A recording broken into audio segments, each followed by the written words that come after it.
Thank you very much. So tonight I'd like to talk to you about wearable computing.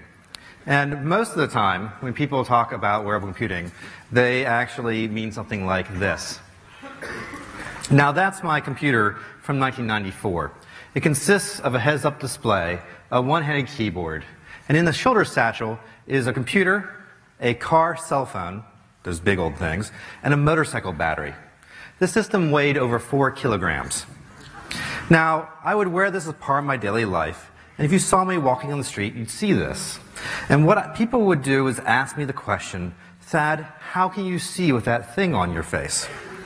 And I would respond, well, actually, it seems to me as if I'm seeing through the computer. Next slide, if we could. And so this is kind of what I saw. So it seems to me like I can actually see through the display to the real world. It's an overlay. Now, it's actually a visual illusion with the human visual system. The human visual system shares the image from both eyes and overlays them. And I can show you that illusion tonight. So what I want you to do is I want you to close your right eye and hold up your thumb like this. Now bring your thumb closer to your left eye until you actually occlude me so you can't see me anymore. Now hold that pose for a second. Okay, Glass, take a picture. I have to show to my dean that I actually do a good job on these talks. But now back to the experiment.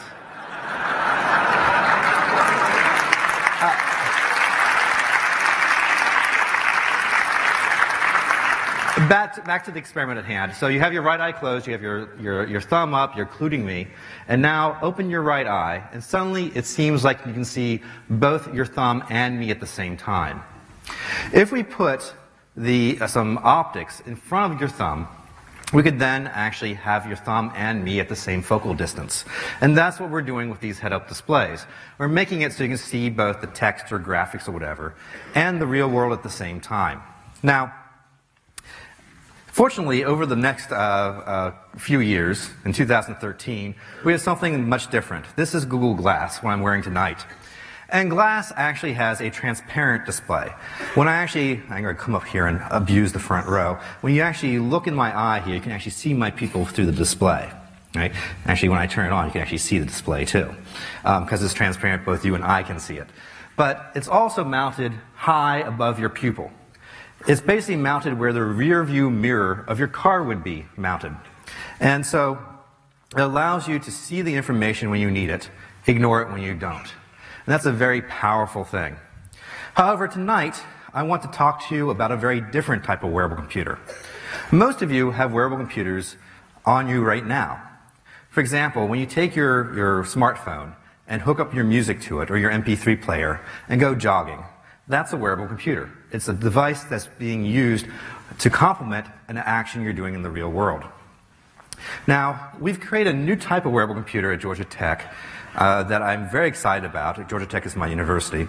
And I'd like to share that with you tonight. Now, how many of you actually know how to play a musical instrument? Raise your hand. A good bit of you. That's kind of what I expect from an audience like this. Now, also, I would actually like to know how many of you have actually tried to learn a musical instrument but failed to do so. Raise your hand. Right. So I'm actually a pretty good saxophone player. I got two hands over there. I'm a pretty good saxophone player, but I also tried to learn piano.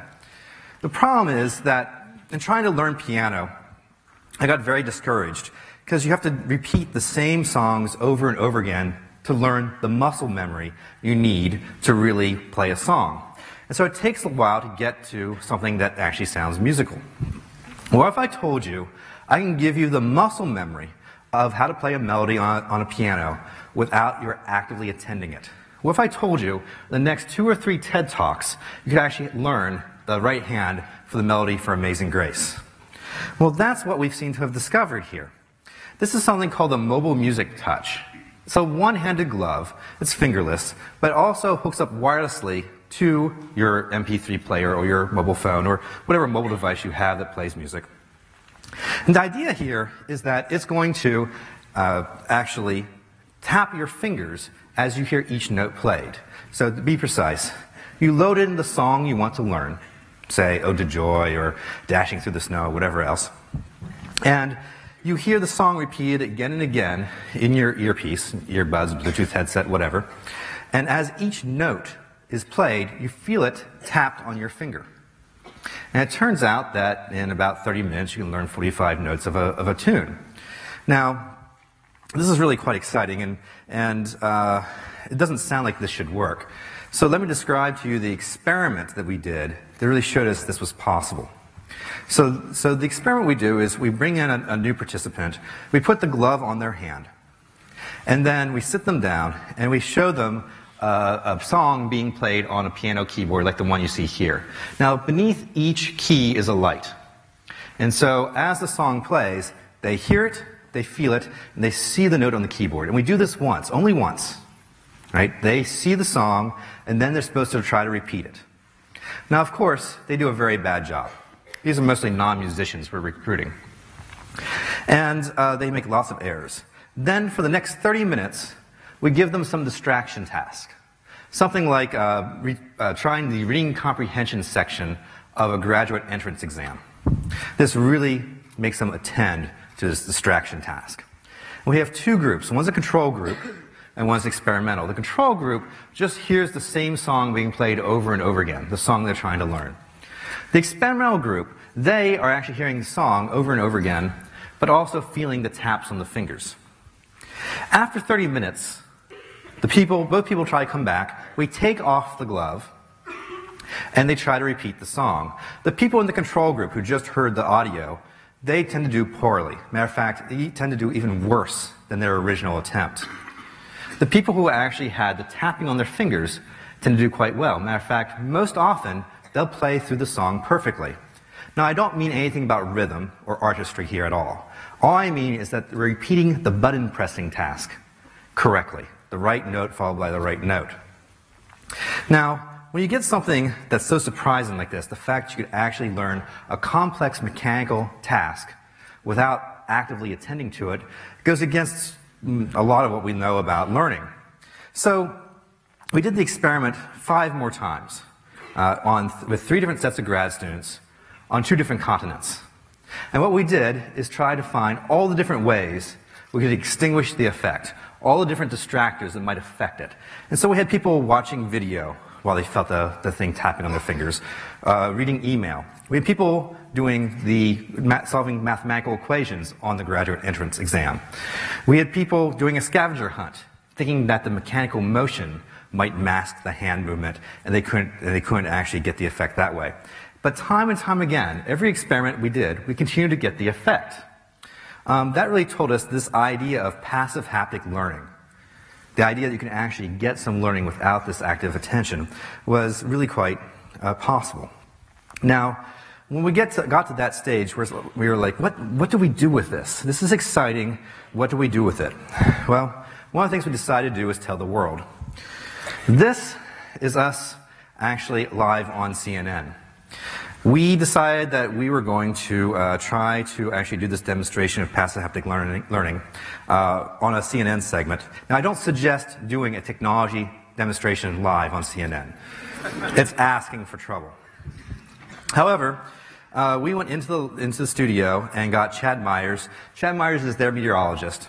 Now, he's in front of 20 million people a day and does the weather. And that day we had a hurricane in the Gulf of Mexico. And so he was tracking the hurricane. We put this glove on his hand while he's busy, mousing and doing stuff. And just said, okay, in a little while, we're going to bring you out on camera, and you're going to have your debut as a pianist. Chad Myers has no musical talent whatsoever. He'll admit so shortly. And you'll actually be able to see him get stage fright. This is a man who does the weather every day. And you'll see him come up to the piano and get stage fright and try to back out. The other thing I want you to notice, though, is that as I play this segment, he doesn't actually have to look at his fingers or the keys. So if we could go ahead and play the segment. Chad has had this glove on for how long now?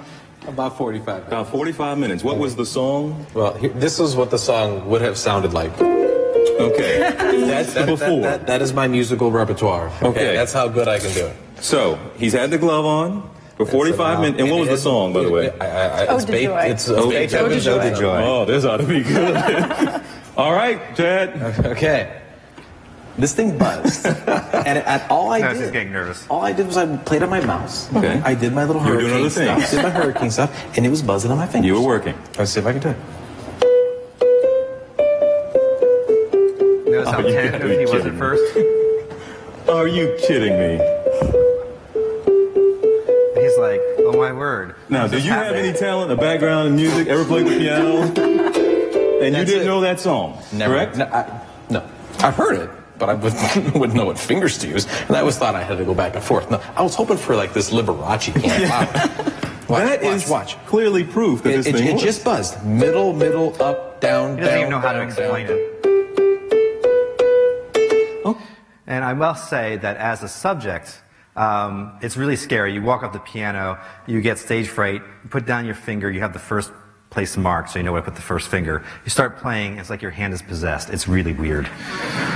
I did this at a talk once. I gave a talk on the subject at my major conference, and used myself as a subject, and afterwards went up and played it, and I really didn't think it was going to work either, but it does. It seems to work consistently. Now we've done the passive haptic learning, we've actually had this at open houses at Georgia Tech. This is when people come in from industry and the local community and see what sort of research we're working on. And we met a woman by the name of Dr. Debbie Bacchus, who's the rehabilitation head at the Shepherd Center. Now, the Shepherd Center is a place for traumatic spinal cord injury and traumatic brain injury. And Debbie said, can I try that glove with my patients with tetraplegia? And I was very confused. I'm like, Debbie, why do you want to try to teach people who are paralyzed how to play piano? She said, no, that you don't understand. Tetraplegia just means that all four limbs are affected. Right? These people still have some sensation, some dexterity. I'm working with people with partial spinal cord injuries. They don't have a full break, they can still get some sensation. Now, she thought that possibly these folks might get some benefit from it. In particular, she was working with people who were a year past injury. And with spinal cord injury, what is the common thought out there is that your rehabilitation effect, your improvement, it goes up asymptotically until you reach some max around 1 year, and then you don't get any improvements. But Debbie was seeing in her lab that these folks were actually still getting some improvements if she did intensive therapy with them, even a year post-injury. So she was wondering, perhaps these people might be able to get some benefit passively. And this is particularly important because insurance companies stop paying for rehabilitation benefits after a year because they think there's no improvement. And so indeed we tried it. This is my student, Tanya Marco. And she started a pilot study with folks with partial spinal cord injury. And we had two conditions. One is the control condition, where these folks just tried normal piano lessons on the piano you saw, about 3 times a week, 30 minutes a day. Our experimental condition had that, plus 5 times a week for 2 hours a day, at least they'd actually have this glove on and it'd be tapping on their fingers. And they'd learn 8 songs over 8 weeks. And we knew we had something when one of our pilot subjects came in waving his middle finger. He said, Tanya, look what I can do. Tanya's like, that's very nice. We gotta get back to the lesson. No, Tanya, you don't understand. This is a major life change for me. Do you know how long I've been wanting to flip off my physical therapist? Tanya's like, yes, that's very nice. I get it. It's like, no, you don't get it. When I came in here, my hands were clawed like this. And I couldn't articulate the fingers separately. Now I can. You need to test this. You need the middle finger test. And so we were like, oh, yeah, you're actually right. And so we started paying attention to these things. And here's some of our results. This is something called the Sims-Weinstein straw test. I won't bore you with the details. But on the right-hand side, you can actually see the control group. Now, red means decline. Green means improvement. Now, on the right-hand side, we get the sort of random results you would expect from a control group. From the left-hand side, the people who actually had the glove on for 10 hours a week, they showed significant improvement across all areas we tested. And that was quite encouraging and quite a surprise. Again, these are people 1 year post-injury. And even better yet, when you look at the types of improvement they were getting, they actually crossed these qualitative boundaries that people use when they're talking clinically about these types of injuries. We had people who actually could not feel it if they cut themselves. Right? They could bleed and not know they're hurt. And so having them cross the boundary between loss of protective sensation and just diminished protective sensation was a big deal. You can see some people transition from diminished sensation to actually normal. And so we had people crossing boundaries, and this was very exciting to us. Now, the other thing to notice here is that there's a trend. The people who started out the lowest had the most improvement. Now, this is not statistically significant. This is just a trend of the data. But we're very encouraged by this for the future. Now, what's even more encouraging to us is the idea that this actually can help our folks in their daily lives. We had people coming in who couldn't button their own buttons. They left the study being able to dress themselves. We had people who came in typing with one finger. They went out typing with four. And so we could actually see real changes in these folks' lives. Now, there's a lot of questions left over. Will these people actually continue these improvements? For that matter, will they continue playing piano? Will they continue this sort of rehab? But we're very encouraged by the last bit, because for our subjects, they said it's not rehabilitation, it's getting a new life skill. One of our pilot subjects said, hey, guys, can you actually hook me up with Happy Birthday? And we said, sure, why? I'd like to play Happy Birthday to my grandson. And so by the end of the week, he could actually play this song for his grandson. And for these folks, because it's music, it's not rehab, it's something they may actually continue working with in the future. And that's very exciting to us. Now, here's the challenge I have for all of you here. We've shown this effect called passive haptic learning. We're pretty sure it works. We have a first study on passive haptic rehabilitation. The question is, what's next? What can we do next with this? So, could we help people learn how to type? Could we help people recover from stroke? Most of us have family members who've actually been affected by stroke. Perhaps we could do passive haptic rehabilitation for them. Could this help for MS or ALS? Where's the limits of this technique? If you actually learned a song, how long will you retain it?